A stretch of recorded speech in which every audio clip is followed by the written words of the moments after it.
5वां पॉइंट, ठीक। Point number 5, चलो हेडिंग क्या डलवाई थी हमने स्टार्टिंग में?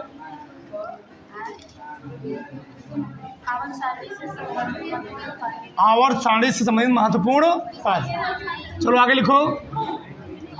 विद्युत, बोलो मत, विद्युत ऋणात्मकता, हाँ, विद्युत ऋणात्मकता, इलेक्ट्रोनेगेटिविटी, इलेक्ट्रोनेगेटिविटी, इलेक्ट्रोनेगेटिविटी, विद्युत ऋणात्मकता, ठीक। पहले परिभाषा लिखो। किसी सहसंयोजी यौगिक में, किसी सहसंयोजी यौगिक में, सब लाइटी क्या जला रहे हो? किसी सहसंयोजी, एक लाइट बंद कर दो। किसी सहसंयोजी यौगिक में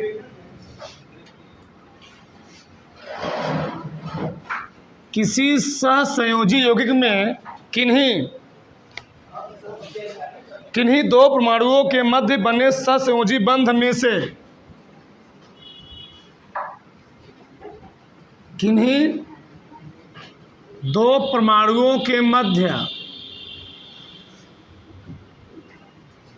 किन्हीं दो परमाणुओं के मध्य बने सहसंयोजी बंध में से, सहसंयोजी बंध में, सहसंयोजी बंध में से एक तत्व के परमाणु द्वारा, एक तत्व के परमाणु द्वारा, एक तत्व के परमाणु द्वारा इलेक्ट्रॉन युग्म को, इलेक्ट्रॉन युग्म को अपनी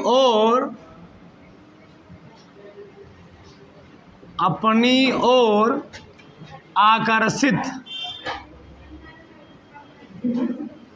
अपनी ओर आकर्षित करने, अपनी ओर आकर्षित करने की क्षमता को विद्युत ऋणात्मकता कहते हैं। विद्युत ऋणात्मकता, विद्युत ऋणात्मकता कहते हैं। कहते हैं। देखो ध्यान से क्या लिखा है, समझो ध्यान से। किसी सहसंयोजी यौगिक में, किसी सहसंयोजी यौगिक में किन्हीं दो परमाणुओं के मध्य बने सहसंयोजी बंध में से एक तत्व के परमाणु द्वारा, एक तत्व के परमाणु द्वारा इलेक्ट्रॉन युग्म को अपनी ओर आकर्षित करने की क्षमता को हम लोग कहते क्या हैं? विद्युत ऋणात्मकता, इलेक्ट्रोनेगेटिविटी। अब देखो होता क्या है, जैसे सबका ध्यान इधर होना चाहिए। जैसे हाइड्रोक्लोरिक अम्ल, लिखना नहीं भाई, यह है हाइड्रोक्लोरिक अम्ल। हाइड्रोक्लोरिक अम्ल का बनना हम जानते हैं। हाइड्रोक्लोरिक अम्ल में, हाइड्रोक्लोरिक अम्ल में हाइड्रोजन और क्लोरीन दो अलग अलग परमाणु हैं। हाइड्रोजन का परमाणु क्रमांक होता है 1 कितना होता है 1, और क्लोरीन के परमाणु क्रमांक होता है 17। इसका इलेक्ट्रॉनिक विन्यास करोगे आएगा 1, इसका करोगे 2, 8, 7, 2, 8, 7। समझ रहे हो ना? इनमें होता क्या है, इसमें एक इलेक्ट्रॉन की कमी है। ये सोचता कि हम एक इलेक्ट्रॉन किसी से पा जाएं, हमारा शक क्या हो जाए, पूरा हो जाए। अगर हाइड्रोजन अपना एक इलेक्ट्रॉन दे देगा तो गरीब हो जाएगा। तो करते क्या, इसके पास भी एक इलेक्ट्रॉन कमी है, दोनों करते क्या हैं, आपस में साझेदारी कर लेते। क्या करते हैं, साझेदारी। और आपस में साझेदारी करके एक बॉन्ड बनाते हैं। ठीक, एक बॉन्ड आपस में दोनों इलेक्ट्रॉन, हाइड्रोजन का मान लिए एक इलेक्ट्रॉन है, एक क्लोरीन का बाहरी कक्षम का इलेक्ट्रॉन है, 7 इलेक्ट्रॉन है। दोनों आपस में कर लिए साझेदारी। बताओ, इसके बाहरी कक्षम के इलेक्ट्रॉन हो गए 2, 2, 4, 2, 6, 6, 7, 1। इसके बाहरी कक्षम हो गए 2। इन सबका नियम आवश्यक पूरा हो गया मान लो। लेकिन होता क्या है, देखा गया जो हाइड्रोक्लोरिक अम्ल बना, जो हाइड्रोक्लोरिक अम्ल बना, क्या बना जी, हाइड्रोक्लोरिक अम्ल बना,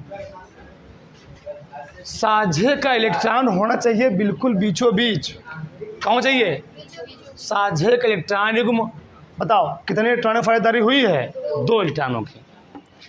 दोनों इलेक्ट्रॉनों को साझेदारी हुई है, दोनों इलेक्ट्रॉन होने चाहिए बीचों बीच। कहाँ चाहिए, बीचों बीच। लेकिन देखा गया यह साझे का इलेक्ट्रॉन युग्म यह बीचों बीच ना हो करके इसकी ओर क्या होता है, खिसक जाता है। किसकी ओर, क्लोरीन की ओर खिसक जाता है। किसकी ओर खिसक जाए जी, क्लोरीन की ओर खिसक गया। साझे के इलेक्ट्रॉन युग्म में बीचों बीच ना होकर किसकी ओर खिसक गया, क्लोरीन की ओर। तो प्रश्न उठता खिसका क्यों? क्योंकि हम लोग जानते हैं आवर्त सारणी में बहुत से ऐसे सारे तत्व हैं, जब उनको किसी अन्य तत्व से क्रिया कराई जाती है या नया हमको कंपाउंड प्राप्त किया जाता है, तो होता क्या है, जो अधिक इलेक्ट्रॉन नेगेटिविटी वाला परमाणु होता है, वह जो कम इलेक्ट्रॉन नेगेटिविटी वाला परमाणु होता है उसके इलेक्ट्रॉन को अपनी ओर खींच लेता है। और इस इलेक्ट्रॉन को, यानी क्लोरीन का जो इलेक्ट्रॉन नेगेटिविटी होता है वो होता है 3.16। कितना होता है, 3.16। और हाइड्रोजन होता है 1। तो इससे कै गुना ज़्यादा है, 3.25 गुना ज़्यादा है। मान ले 3 गुना ज़्यादा है, 3 गुना ज़्यादा है इलेक्ट्रॉन नेगेटिविटी। तो ऐसे समझ लो, अगर मार्केट में ज़्यादा कोई फेयर लवली बोरो प्लस आई प्लस लगाया हुआ है तो ज़्यादा जी आकर्षित होगा ना उसकी ओर, तुम लोग क्या हो गए, अट्रैक्ट हो गए। आई प्लस मतलब काजल, अट्रैक्ट हो गए ज़्यादा। तो आई प्लस बोरो प्लस ज़्यादा लगाया होता है, क्या होता है, कम लगाया होता है। ये वाला बेचारा क्या होता है, इस बेचारे को क्या होता है, खिसक जाता है, भाग जाता है कासू। ठीक, अट्रैक्ट हो गया। ठीक, इसकी इलेक्ट्रॉन नेगेटिविटी क्या है, ज़्यादा है। ज़्यादा होने के कारण इसका इलेक्ट्रॉन इसकी ओर क्या होता है, खिसक जाता है। दोनों नहीं, दोनों का जो साझे इलेक्ट्रॉन होता है इसकी ओर खिसक जाता है। वो खिसकने से होता क्या है, इस पर आता है आंशिक धनावेश, और जो इलेक्ट्रॉन को खींचता है उस पर क्या आता है, आंशिक ऋणावेश। इसको हम लोग कहते हैं आंशिक धनावेश। क्या कहते हैं, आंशिक धनावेश। और जिसकी ओर इलेक्ट्रॉन खिसका उसको हम लोग क्या है बोलेंगे, आंशिक ऋणावेश। आगे पढ़ोगे, सब पढ़ोगे, चैप्टर में पूरा है। अब समझ ना कि इलेक्ट्रॉन नेगेटिविटी क्या होती है, मतलब ज़्यादा चमक धमक। हाँ ऐसा। तो ये सहसंयोजी बंध था, कोवैलेंट बॉन्ड था। तो जब किसी सहसंयोजी बंध में, कोवैलेंट बॉन्ड में कोई ज़्यादा चमक धमक वाला परमाणु कम चमक धमक वाले परमाणु को क्या करता है, अपनी ओर खींच लेता है। तो खींचने के कारण क्या होता है, कम चमक धमक वाले पर क्या आता है, आंशिक धनावेश, और ज़्यादा चमक धमक वाले पर, वो पहले चमक धमक रहा था उस पर क्या आता है, आंशिक ऋणावेश। और इस कारण से इस कंपाउंड का नाम पड़ गया कि तुम लोग पढ़ोगे इस कंपाउंड को हम लोग कहते हैं ध्रुवीय यौगिक। आगे जानोगे भी मत जानो। तो इलेक्ट्रोनेगेटिव समझ में आया। तो हम लोग पढ़ रहे, देखो इधर, अब किसी आवर्त सारणी में, अगर हम किसी आवर्त सारणी में बाएं से दाएं चलेंगे तो इलेक्ट्रोनेगेटिविटी का मान बढ़ता जाता है। क्या होता है? बढ़ता जाता है। और पूछा जाता है कि पूरे आवर्त सारणी में किस तत्व का इलेक्ट्रोनेगेटिविटी सबसे ज़्यादा होता है? तो फ्लोरीन का। किसका होता है? अभी लिखेंगे, दिखाएंगे तुमको। इसको तैयार लिए थे, लिखो फटाक से, फिर मैं आगे मैं लिख रहा हूँ। आवर्त सारणी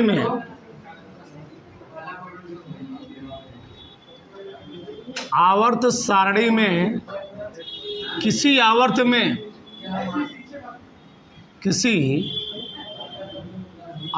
सारणी में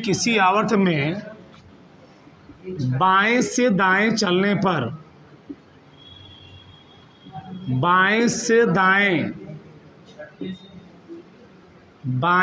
दाएं चलने पर विद्युत ऋणात्मकता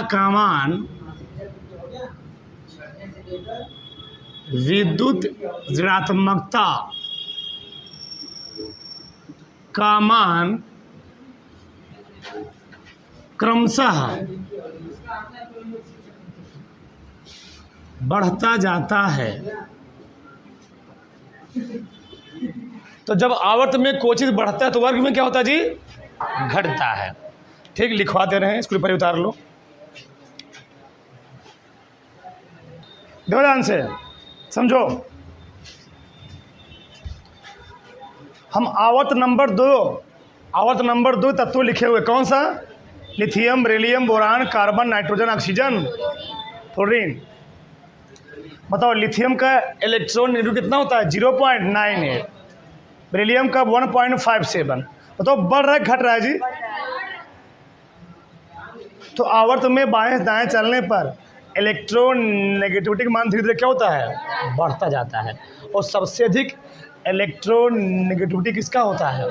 यानी इस पूरे आवर्त सारणी में सबसे ज़्यादा चमक धमक वाला परमाणु कौन सा है? फ्लोरीन।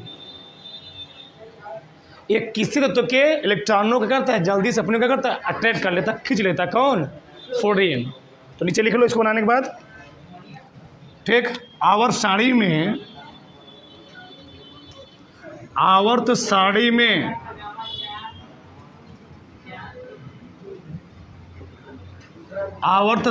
में सबसे अधिक विद्युत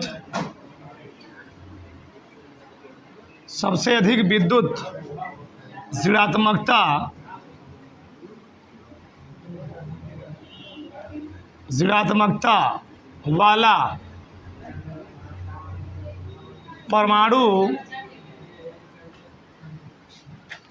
फ्लोरीन होता है। फ्लोरीन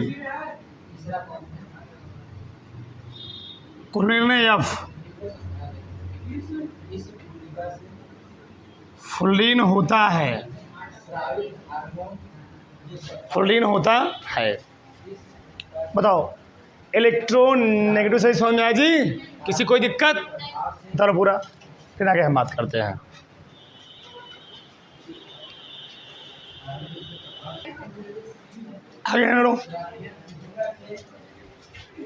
आगे लिखो पॉइंट नंबर 6। परमाणु त्रिज्या। ठीक, इसको लोग कहते हैं एटॉमिक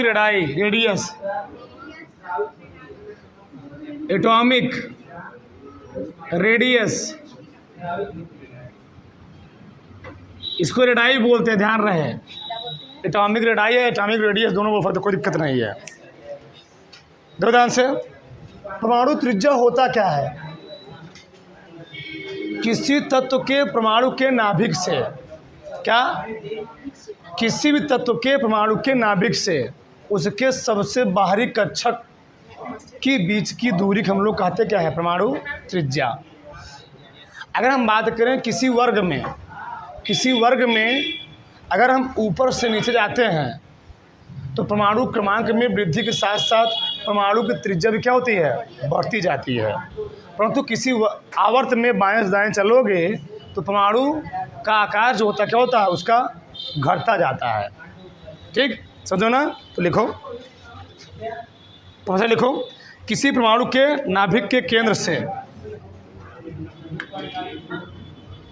किसी परमाणु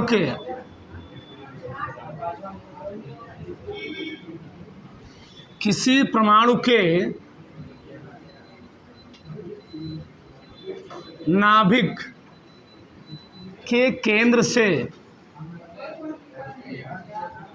किसी परमाणु के नाभिक के केंद्र से उसके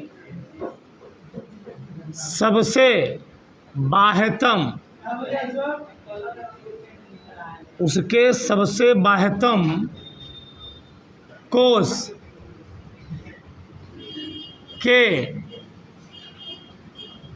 बीच की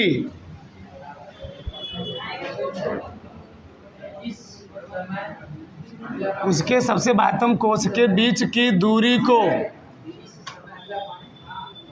परमाणु त्रिज्या कहते हैं।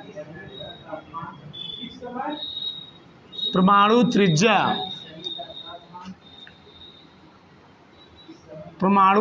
कहते हैं। ठीक, सो ध्यान से, किसी परमाणु के नाभिक के केंद्र से उसके सबसे बाह्यतम कोश के बीच की दूरी को हम लोग कहते क्या है, परमाणु त्रिज्या। तो यहाँ से तुमको समझाते हैं। मान लो हम ले रहे हैं वर्ग नंबर 1, तुम दिखाते तुमको हम थोड़ा नीचे रखो। पहले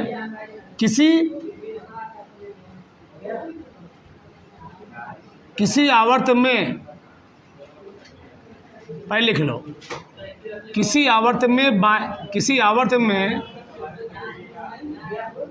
बाएं से दाएं, किसी आवर्त में बाएं से दाएं चलने पर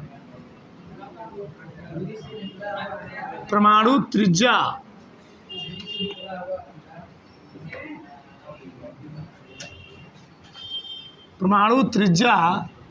का मान धीरे धीरे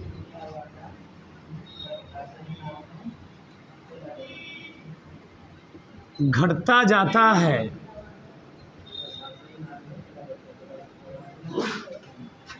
हम वही बात करें आवर्त में, तो आवर्त में होगा ना जी, घटता है, तो वर्ग में क्या होगा, जो चीज़ आवर्त में घटेगा वो चीज़ आवर्त में बढ़ेगा, और जो चीज़ आवर्त में घटेगा वो वर्ग में क्या होगा, उल्टा। तो तीसरा लिखना उचित नहीं है। तो समझो कैसे, तो उनको समझाते हैं, प्रयास करते हैं। ठीक, देखो ध्यान से, जैसे हम बात करें वर्ग नंबर 1, एकदम डिटेल में समझो, एकदम IIT लेवल के। देखो ध्यान से, वर्ग नंबर 1 में जो एलिमेंट रखे गए हैं, हाइड्रोजन, लिथियम ना, सोडियम, हलीना का, बस इतना बहुत है, रब से फरियाद ना। तो अगर हम हाइड्रोजन के लिए कक्षक बनाएंगे, तो समझो ध्यान से, बहुत डिटेल में, क्यों आवर्त में घटता है, क्यों वर्ग में बढ़ता है। तो अगर हम हाइड्रोजन का परमाणु क्रमांक जानते हैं, लिथियम खोता है 3, सोडियम खोता है 11, पोटेशियम खोता है 19, ऐसे रुबिडियम आएगा, रुबिडियम खोता है 37, कितना होता है 37। इसका इलेक्ट्रॉनिक विन्यास करोगे आएगा 1, इसका करोगे 2 कामा 1, इसका करोगे 8 कामा 1, इसका करोगे 2 कामा 8 कामा 8 कामा 1। हमारा मकसद होता है थोड़ा ही पढ़ो, लेकिन जो पढ़ो सॉलिड पढ़ो, ज़्यादा हमको नहीं पढ़ना है। समझ हमारी बात को ना, ज़्यादा पढ़ाते भी नहीं हम कभी। लेकिन जो पढ़ो एकदम बेहतरीन तरीके पढ़ो उस चीज़ को, एकदम घुस जाए माइंड में। इतना चीज़ हुआ। एम रुबिडियम करेंगे तो 2 8 18 8 1 काउंट करो कितना आ रहा है, कितना आया, सही है, आ गया। अच्छा चलो, अगर हम बनाएंगे कक्षक हाइड्रोजन के लिए बनाएंगे तो दिखाता तुमको, तो हाइड्रोजन के लिए केवल एक ही कक्षक बने, ये हुआ नाभिक, एक कक्षक। नाभिक में क्या होते हैं, प्रोटॉन और एक इलेक्ट्रॉन दिखा दिए। ये हाइड्रोजन के लिए, इधर बना देता हूँ थोड़ा, इधर ये है नाभिक, इसमें प्रोटॉन और न्यूट्रॉन, एक कक्षक बनेगा क्योंकि एक इलेक्ट्रॉन इसमें भरा गया है। अगर हम बात करें लिथियम की तो प्रोटॉन और न्यूट्रॉन, कितने कक्षक बनाओगे, 2 कक्षक, 1 2, पहले में कई इलेक्ट्रॉन है 2, दूसरे में 1। अगर हम बात करेंगे सोडियम की, अंदर क्या है जी, अंदर क्या है, नाभिक, अंदर क्या है, नाभिक। नाभिक में क्या होते हैं, प्रोटॉन और न्यूट्रॉन। कितने कक्षक हैं, 3 कक्षक। तो 3 कोष बनाना पड़ेगा हमें, पहला, दूसरा, तीसरा,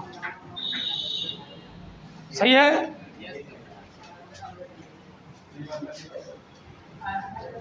2 1 2 3 4 5 6 7 8 एक इसका है हाइड्रोजन का, एक इसका है, एक इसका है सोडियम का, एक इसका बनाएंगे। इसको छोड़ दो, अभी ज़्यादा मत बनाओ, ज़्यादा बना क्या करोगे, ज़्यादा मान लो उचित नहीं है। पोटेशियम, ये नाभिक है,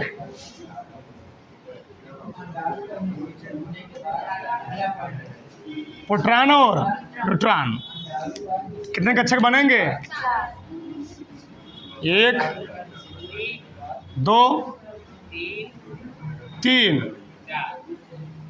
4, सही है।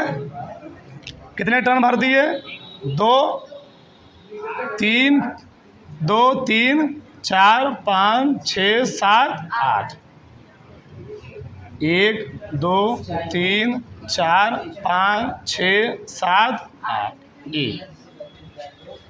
तुम कुछ देख पा रहे हो, जब वर्ग में ऊपर से नीचे जा रहे हो, यहाँ नाभिक के केंद्र से यहाँ तक त्रिज्या कुछ थी, त्रिज्या बढ़ी घटी, बढ़ी, केंद्र से सेंटर से बढ़ी घटी, बढ़ी, बढ़ी घटी, बढ़ी।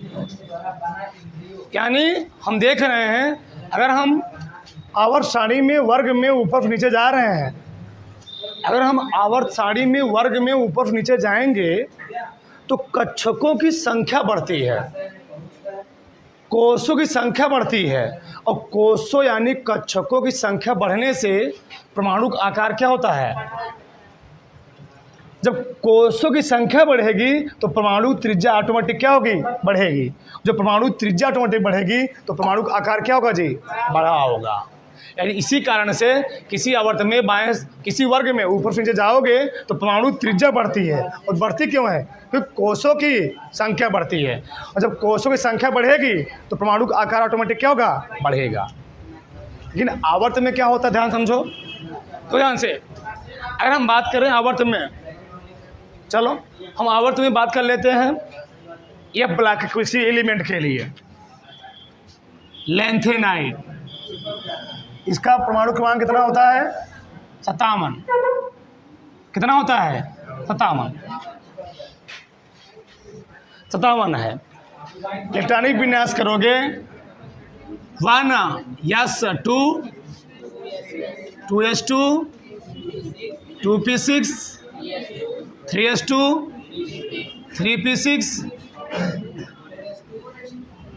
4s2 3d10 4p6 5s, फिर 4d10, फिर 4d10, फिर 5p6, फिर 4f, 2 2 4, 6 4 10, 10 2 12 6, 18 2 20, 20 10 30, 30 6 36, 36 2 38, 38 10 48, 48 6 54, 54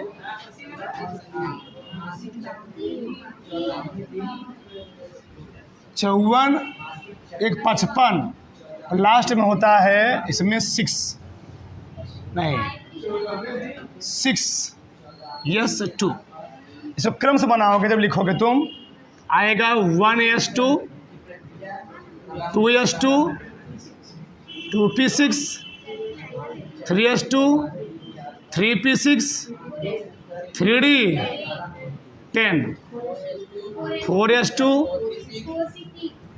4p6 4d10 4f,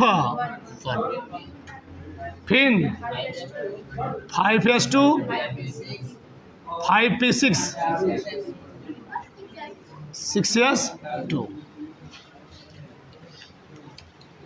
अगर तुम इसमें लास्ट में देखोगे हमने यह ब्लैक के लिए बताया था इलेक्ट्रॉनिक विन्यास होता है n-2 f 1 से 14, ठीक, n-1 d 0 से 1, फिर n-2 चेक करो बताए सही है, ठीक, 6s2 फिर d आएगा, इससे घट के एक ठो 5d, यहाँ में थोड़े टाइम में लिखवाया, कहाँ लिखवाया मैं, यहाँ देखो क्या लिखवाया मैं,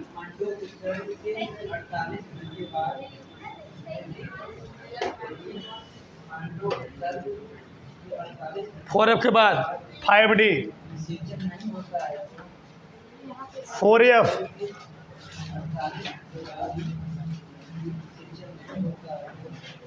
काम को 4d 5p 6s2 4d 5p फिर 6s2 फिर 4f फिर 4f पर किसमें गया है 5d, सही है, चेक करो दो ध्यान से। अंतिम इलेक्ट्रॉन किसमें एंटर किया जी, एफ में, किसमें एंटर किया है एफ में, इसलिए किस ब्लॉक का एलिमेंट हुआ है, यह ब्लॉक का एलिमेंट हुआ। अरे सुनो थोड़ा सुनो मैटर क्या है, इसको मैं मिटा रहा हूँ। देखो अगर हम बात करते हैं किसी आवर्तन में, क्या किसी आवर्तन में, तो आवर्तन होता क्या है, ठीक, जिसका तुम अगर छठों 21 आवर्त का एलिमेंट है, छठों आवर्त का एलिमेंट किसी आवर्त का, तो छठों वर्ग बनाओ, क्या बनाओगे, छठों कोष बनेगा। तो ये हुआ तुम्हारा क्या, नाभिक, प्रोटॉन और न्यूट्रॉन, ठीक, ये हुआ पहला कोष, ये हुआ दूसरा कोष, ये हुआ तीसरा कोष, ये हुआ चौथा कोष, ये हुआ पांचवा, ये हुआ छठवां। अगर तुम लोग ध्यान से देखोगे, ध्यान से, इसी को हम लोग कहते हैं 1 2 3 4 5 6, और इसी को हम लोग कहते हैं, इसी को हम लोग कहते हैं KLMNOP। और अगर हम बात करें जहाँ एक लिखा है, एक वाले में केवल होता है 1s, क्या होता है 1s, ओनली 1s, क्या होता जी 1s। इसमें बात करोगे तो 2s और 2p, इसमें बात करोगे तो 3s 3p 3d, इसमें बात करोगे 4s 4p 4d 4f, ऐसे बढ़ता हुआ चला जाएगा, समझो ना। फिर यहाँ पर 5s 5p 5d 5f 6s 6p 6d 6f, ऐसे। अच्छा, इसका मतलब क्या है? कोई दिक्कत नहीं, नो प्रॉब्लम। आगे देखो, जान जाओ सब ध्यान से। हम लोग पहले वाले क्वेश्चन में 2 इलेक्ट्रॉन भरते, कितना भरते हैं? क्यों भरते हैं? क्योंकि यहाँ पर 1s है और s में कितने इलेक्ट्रॉन मैक्सिमम भर सकते हो? 2 ही। कितना भर सकते हो जी? 2। यल वाले कोष में 2s और 2p है, s में कितने इलेक्ट्रॉन भरते हो? 2, और p में कितने इलेक्ट्रॉन भरते हो? तो 6 2 2n स्क्वायर के अनुसार। m वाले में s भी है, p भी है, d भी है, तुम भरते हो 18 इलेक्ट्रॉन, तो 2 6 2 8 10 8 18। यहाँ आएगा 32, काउंट कर लो, क्यों तुम भरते थे। 2 6 2 8 10 18 18 14 जोड़ोगे 32 आएगा, ऐसे बढ़ते हुए चले जाएगा। इसमें टर्न कैसे भरे जा रहे हैं? 2n स्क्वायर के अनुसार भरे जा रहे हैं, ऐसे भरते हुए चले जाएं। अच्छा, हम बात क्या कर रहे थे? किसी आवर्त में हम जब बाएं से दाएं जाएंगे, कहाँ जाएंगे? बाएं से दाएं जाएंगे, तो होगा क्या? आवर्त में बाएं से दाएं चलने पर हमने बोला परमाणु का आकार बढ़ेगा नहीं, बल्कि परमाणु का आकार क्या होगा? घटेगा। तो क्यों घटेगा? देखा गया, अगर हम किसी आवर्त में बाएं से दाएं चलते हैं, तो आवर्त में बाएं से दाएं चलने पर कोषों की संख्या ना बढ़ करके, कक्षकों की संख्या ना बढ़ करके, केवल परमाणु क्रमांक बढ़ता है। और जब परमाणु क्रमांक बढ़ेगा, हम लोग जानते हैं किसी तत्व का जो परमाणु क्रमांक होता है, किसी तत्व का जितना परमाणु क्रमांक होता है, उसके उतने ही नाभिक में प्रोटॉनों की संख्या होती है। तो अगर परमाणु क्रमांक 57 है, अगर परमाणु क्रमांक 57 है, उसके नाभिक में कितने प्रोटॉन हैं? उसके नाभिक में 57 प्रोटॉन है। अगर परमाणु क्रमांक हुआ 58, तो नाभिक में कितना प्रोटॉन हुए? 58।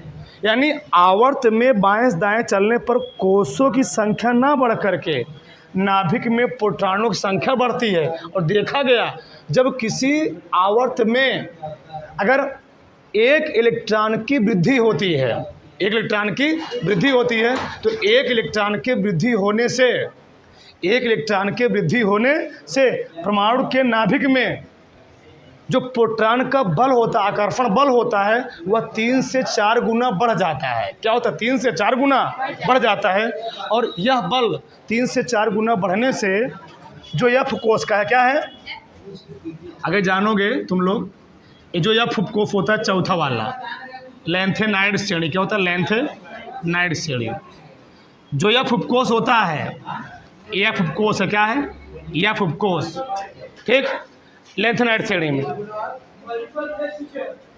परमाणु क्रमांक बढ़ने से नाभिक में क्या होती है? प्रोटॉनों संख्या बढ़ जाती है। और प्रोटॉनों संख्या बढ़ने से नाभिक का जो आकर्षण बल होता है, क्या होता है? बढ़ जाता है। तो नाभिक का आकर्षण बल बढ़ने से वह इस S ब्लॉक और D ब्लॉक के तत्वों का करता अपनी ओर खींचने लगता है। जिस बाहर में ए D ब्लॉक होता है, क्या होता है? ए होता है S ब्लॉक, क्या होता है? D block. तो S ब्लॉक और D ब्लॉक के तत्व क्या करता है? S ब्लॉक और D ब्लॉक तत्व में जो इलेक्ट्रॉन थे, क्या करता है? अपने नाभिक की ओर खींचने लगता है। और नाभिक की ओर खींचने से क्या होता है? इसका आकार क्या होता है? घट जाता है। पहला तो रीजन है, 2 रीजन इसके हैं। एक तो इसका परीक्षण आवेश क्या होता है? बहुत ही बढ़ जाता है। इसका जो आवेश होता है, क्या, तो बहुत ही बढ़ जाता है। इसका आवेश बढ़ने से यह बाहर के इलेक्ट्रॉनों को करता अपनी ओर खींचने लगता है, जिसका इसका आकार क्या होता है? घट जाता है। दूसरा रीजन क्या है? तुम लोग बहुत डिटेल में नहीं समझोगे, पहले इतना उतार लो, चलो पूरा ना पूरा उतार लो सब। धरो उसको आगे ना जी। परमाणु त्रिज्या के प्रकार, देखो परमाणु त्रिज्या 4 प्रकार की होती है। परमाणु त्रिज्या 4 प्रकार की होती है। पहला हेडिंग डाल दो, सहसंयोजी त्रिज्या। पहला केवल हेडिंग डाल दो फटाक से, सहसंयोजी त्रिज्या। सहसंयोजी त्रिज्या,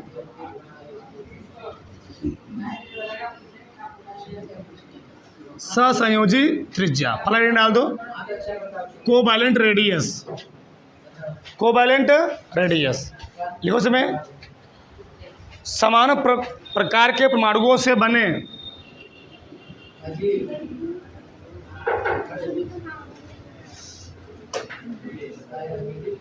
समान प्रकार के परमाणुओं से बने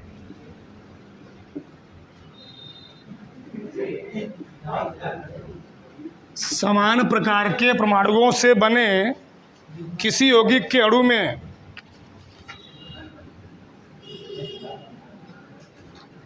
किसी यौगिक के अणु में किसी यौगिक के अणु में उनके नाभिकों के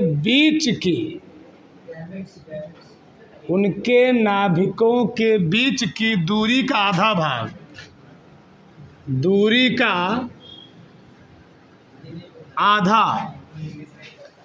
दूरी का आधा भाग सहसंयोजी त्रिज्या कहलाता है। सहसंयोजी त्रिज्या कहलाता है। लिखो आराम से,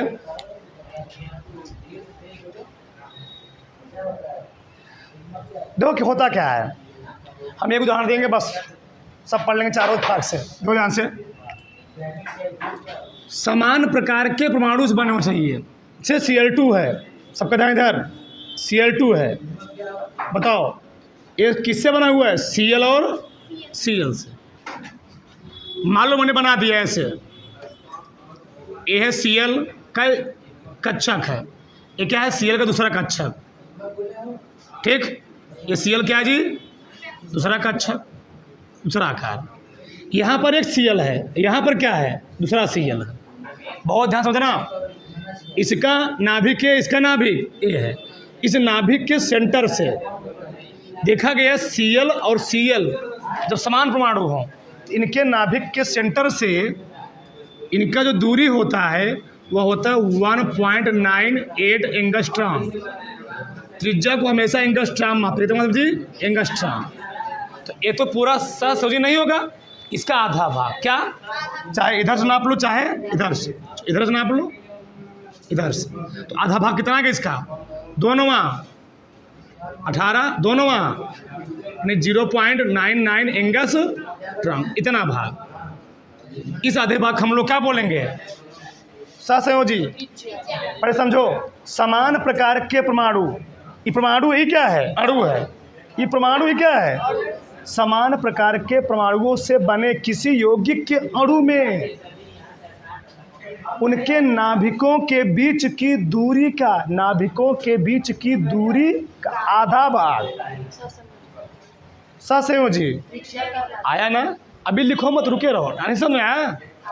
समान प्रकार के परमाणुओं से बने अणु में उनके नाभिकों के बीच की दूरी का आधा भाग क्या कहलाएगा? सहसंयोजी त्रिज्या। लिखना मत अभी। दूसरा क्या है? वांडर वाल त्रिज्या। वांडर वाल त्रिज्या, वांडर वाल त्रिज्या। दो भिन्न भिन्न गैसों के अणु, लिख रहा मैं बहुत शॉर्टकट में, दो समान गैसों के अणु, दो समान गैसों के अणु के नाभिकों के बीच की दूरी का आधा भाग क्या कहलाएगा जी? वांडरवाल। वांडरवाल त्रिज्या, वांडरवाल त्रिज्या कहलाता है। इसके बाद डायग्राम बना देते, ध्यान से लिखो मतलब भाई। जैसे मान लो ये Cl है, Cl2, ये भी Cl2 है और ये भी क्या है? दो समान गैसों के अणु। गैस है ना? इसमें क्या था?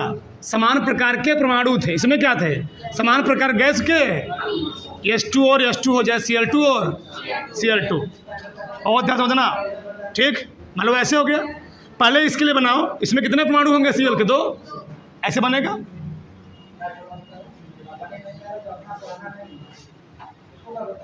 ऐसे दूसरे के बनाओगे,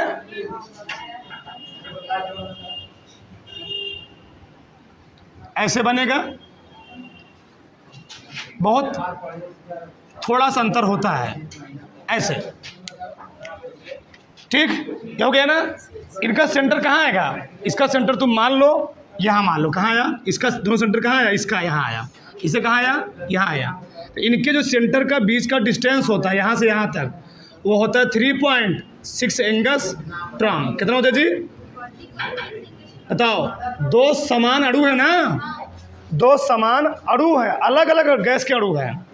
इनके जो सेंटर के बीच की जो दूरी कितना होती है? 3.6 एंगस्ट्रॉम। और जब इसका हम आधा कर देंगे, उसको हम लोग क्या बोलेंगे? वांडरवाल त्रिज्या। इसका आधा कर दो, मान लो यहाँ से आगे, यहाँ से यहाँ, तो कितना देगा? आधा कितना आएगा? 1.8 एंगस। उतरो फटाक से सब, जल्दी से, स्पीड में, जल्दी से। अगला लेना लो, क्रिस्टल त्रिज्या। लो फटाक से। किसी धातु के क्रिस्टल, लिखो साथ में,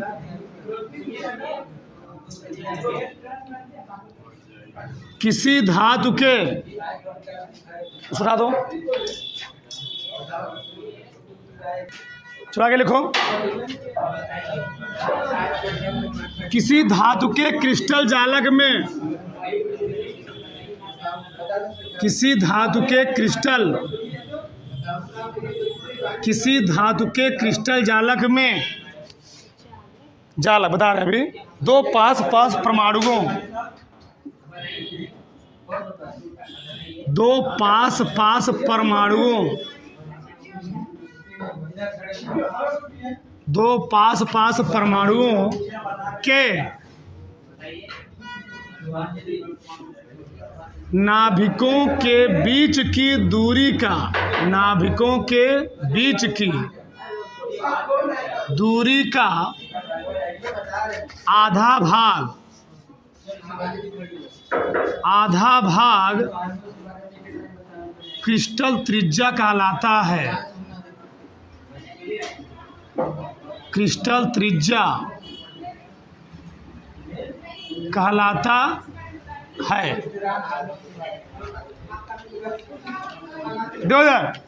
जैसे मान लो ये है सोडियम, देखो पहले, ये है सोडियम परमाणु। क्या जी? इसको हम धातु का, सोडियम क्यों? धातु को धातु, सोडियम धातु। जो धातु होते हैं ठोस अवस्था में होते हैं, और ठोस को हम लोग क्या कहते हैं? क्रिस्टल। क्या कहते हैं? क्रिस्टल। जैसे नमक है NaCl, तो उसको हम लोग कहते हैं ठोस अवस्था में होता है नमक ना, उसको लोग कहते हैं क्रिस्टल। तो क्या बोला मैं? किसी धातु के क्रिस्टल जालक में दो पास पास परमाणु, तो सोडियम कितने परमाणु हों? सोडियम के 2 परमाणु हों, ठीक? दो पास पास परमाणुओं के नाभिकों के इनके जो नाभिक के बीच का डिस्टेंस होता देखा गया, वो होता है 3.72। कितना होता है? 72 एंगस्ट्रॉम। जालक मतलब होता है खाली स्थान, स्पेस। ठीक, इनके पास परमाणुओं के नाभिकों के बीच की दूरी का आधा भाग। इसका आधा भाग करोगे कितना आएगा? 2 अठे 16, 2 छंग इतना एंगस्ट्रॉम, 1.86 एंगस्ट्रॉम। तो किसी धातु के क्रिस्टल जालक में दो पास परमाणुओं के नाभिकों के बीच की दूरी का आधा भाग। तो पहले में क्या था? पहले में दो क्या थे? परमाणु थे। वो परमाणु कैसे थे? चाहे अधातु हो, चाहे गैस हो, कुछ भी हो। दूसरे में क्या हुआ? दो गैसीय परमाणु थे। इसमें क्या है? तो धातु परमाणु है। अंतर समझ रहे हैं ना? तो उनके बीच की दूरी का आधा भाग क्या कहलाएगा? क्रिस्टल। उतारो फटाक से, लास्ट वाला फिर लिख लो, खत्म। आयनिक त्रिज्या,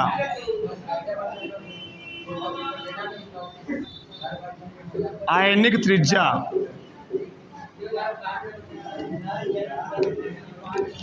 किसी धनायन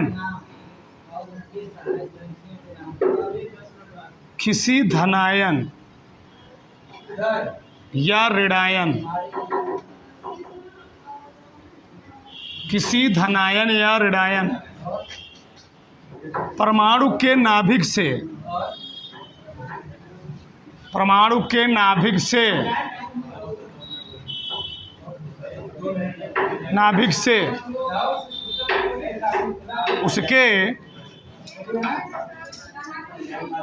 उसके बाह्यतम कोश के बीच की दूरी को आयनिक त्रिज्या कहते हैं। आयनिक त्रिज्या कहते हैं। क्या लिखा जी? किसी धनायन या ऋणायन परमाणु के नाभिक से उसके बाह्यतम कोश के बीच की दूरी हम लोग कहते क्या है? आयनिक त्रिज्या। ठीक, जैसे मान लो सोडियम ही है। सोडियम जब धनायन होता है, इसके नाभिक से जो त्रिज्या होती है वह निकल के आती है 0.95 एंगस्ट्रॉम। कितना आती जी? 0.59 एंगस्ट्रॉम। कहाँ से? उसके नाभिक से बाहरी कक्षक तक। डालो उसको।